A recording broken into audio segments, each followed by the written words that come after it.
নমস্কার। ভিডিওটা করতে ইচ্ছে করছিল না। সাধারণত এই ধরনের ম্যাচ হলে হেরে গেলে ভিডিও করার মন থাকে না। কিন্তু কিছু তো রেসপন্সিবিলিটি থাকে। অনেকে বসে থাকেন আমি কি বলছি সেটা শোনার জন্য। হয়তো খুব কম সংখ্যক মানুষ। কিন্তু তবু তারা আশা করেন। তো তাদের জন্য এই ভিডিও। ইস্টবেঙ্গল হেরে গেছে জামশেদপুরের বিরুদ্ধে। ঘরের মাঠে যুবরাজ রাঙ্গনে ২-১ গোলে হার ইস্টবেঙ্গলের। একটা সময় পর্যন্ত ১ গোলে এগিয়ে থেকেও হার দেখতে হলো ইস্টবেঙ্গলকে। এডমুন্ড অসাধারণ একটা গোল করেছিল, কিন্তু তবুও ইস্টবেঙ্গল হেরে গেল জামশেদপুরের কাছে। বিশেষ করে বলতে গেলে ইস্টবেঙ্গলের প্রাক্তন ফুটবলারদের কাছেই। মাদি তালাল তার মধ্যে অন্যতম। তার পাস থেকেই মূলত গোল হয়েছে। তবে স্টিফেন এজের গোলটা অবশ্য অন্য প্লেয়ারের পাস থেকে হয়েছে। বাট কোথাও গিয়ে এই ম্যাচটা ইস্টবেঙ্গল হারলো। তার বেশ কিছু কারণ আমার চোখে পড়েছে, সেগুলোই বিশ্লেষণ করার চেষ্টা করব। এক হচ্ছে মিগুয়েল যে অসুস্থ, তার যে চোটটা রয়েছে সেটা আজকে কোথাও গিয়ে বোঝা গেল। তবুও মাঝমাঠে যদি কেউ খেলে থাকে তো তিনিই খেলছিলেন। রশিদ অনেকটা নিচে, আজকে রশিদকেও খুব একটা অ্যাক্টিভ দেখা যায়নি। তো মিগুয়েলের সেই সবুজ গালিচার ওপর দিয়ে যে পাসগুলো সেটা দিয়েছেন, তবে তুলনামূলকভাবে অন্য দুদিনের তুলনায় কম। যে জয় দিয়ে ইস্টবেঙ্গল শুরু করেছিল, যে দাপট নিয়ে এবারের আইএসএলটা শুরু করেছিল, আজকে দুটো ম্যাচ পরে যেন আজকে সেটার 50%ও দেখা যায়নি সেই পারফরমেন্স। নতুন প্লেয়ার অ্যান্টন সোসবার্গকে তেমন ইমপ্রেসিভ আজকে মনে হয়নি, যেটা প্র্যাকটিসে অন্তত মনে হচ্ছিল। মাঠে আসল ম্যাচটা আমি বলি যে আসল সময় দেখা খুব দরকার, তো বাড়তি উৎসাহ উদ্দীপনা না থাকাই ভালো। কিন্তু আজকে তাকে অন্তত সেভাবে দেখা যায়নি। এবং জানি না তার পজিশনটা অ্যাটাকিং মিডিও মাঝমাঠে খেলাতে চেয়েছিলেন অস্কার আজকে, যেহেতু সাউলও নেই সেই কারণে।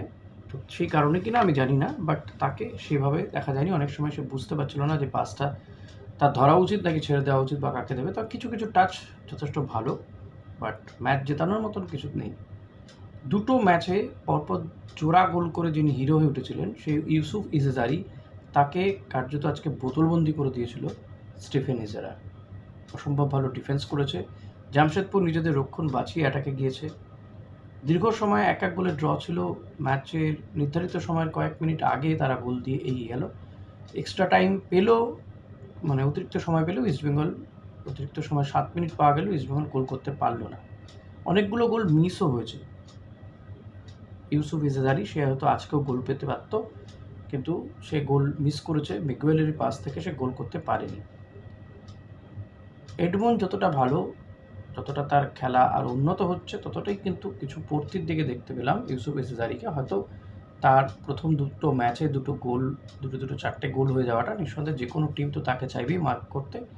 তাকে মিগুয়েলকে মার্ক করে দেওয়া হয়েছিল, যে কারণে খেলাটা অনেকটা আটকে গিয়েছিল।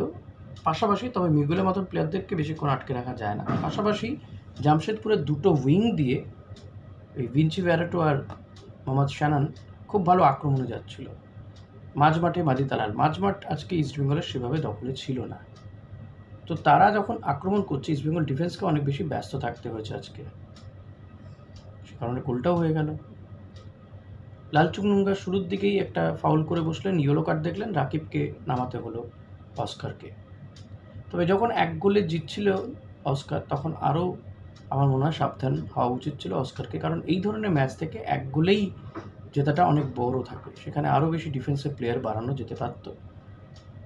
সেকেন্ড হাফে যখন নামলো টিমটা, ফাটাফাট ২-৩ জনকে তুলে নেওয়া হলো। ডিফেন্স স্কিল এমন প্লেয়ারকে আরও বেশি করে আমার মনে হয় সৌভিক চক্রবর্তীকে আজকের দিনে মাঠে নামালে ভালো করতেন অস্কার।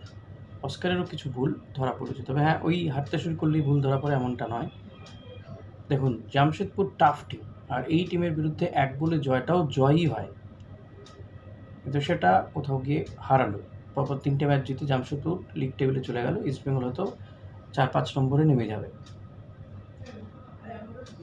কিন্তু এই ম্যাচটা হারের ফলে, কারণ এখন ছোট লিগ, ১৩টা ম্যাচ, ৩টে ম্যাচ অলরেডি হয়ে গেল, আর 10টা ম্যাচ বাকি রয়েছে। তো এই ছোটো লিগের সবকটা ম্যাচে জিততে হবে। তাই সেই জয়টা যেভাবেই আসুক না কেন, ৩ গোল ৪ গোলে সব ম্যাচে জয় আসবে না। তো একটা গোলে যখন আমরা জিতছিলাম, তখন অস্কারের সাবধান হওয়া উচিত ছিল ওই নন্দফন্দকে না নামানো। মহেশকে কেন নামানো হলো না জানি না, শোনা যাচ্ছিল মহেশকে নামানো হবে, অন্তত সেকেন্ড হাফেও তাকে নামানো হলো না। নন্দকে নামানো হলো, কেন সায়নকে নামানো হলো না? নন্দ তো টেস্টেড হয়ে গেছে, গোল মিসের বন্যা বয়ে যায়, কেন সায়নকে খেলানো হলো না? এই প্রশ্নগুলো বারবার ওঠে। তবে দিনের শেষে ম্যাচটা আমরা হেরে গেলাম, সেটা খারাপ লাগার জায়গা। পরবর্তী ম্যাচ ইস্টবেঙ্গলের এফসি গোয়ার বিরুদ্ধে, সেই ম্যাচ কিন্তু জিততে হবে। তো পুরনো রোগ এবং প্রাক্তনীদের কাছে ইস্টবেঙ্গল আটকে গেল বা হেরে গেল বলা যেতে পারে। মেসি বাউলি তো একটা গোল করেই ফেলেছিল, সেটা ফাউল হয়, মানে সেটা অফসাইড হয় আর কি। মাদি তালাল যথেষ্ট ভালো খেলেছে, তাকে সেভাবে মার্ক করতে পারেননি অস্কার, বা তার খেলাকে নষ্ট করতে পারেননি। তো কিছু বলার নেই। আপনাদের কারো কোনো বক্তব্য থাকলে অতি অবশ্যই জানাবেন। আজকে ম্যাচ থেকে পজিটিভ যদি বলতে হয়, আমি বলবো এডমুন্ড লালনিডিকা, আনোয়ার আলী আর গোলকিপারকে বলবো। গোলকিপার দুটো গোল খেয়েছে ঠিকই, কিন্তু ভালো সেভও করেছে দু একটা। তো প্রভ সুকান গিলকেও নিঃসন্দেহে সাবাসী দিতেই হবে। মিগুয়েলের পারফরমেন্স অন্য দলের তুলনায় কিছুটা মানে কম মনে হলো। বিপিন সিং ভালো, এডমুন্ড এদের থেকে অনেক ভালো আজকে। এটাই। আপনাদের কোথায় খামতি, কোথায় ভালো, সেটা জানান কমেন্ট করে অতি অবশ্যই। কিছু বলার নেই। Hope for the best. Thank you.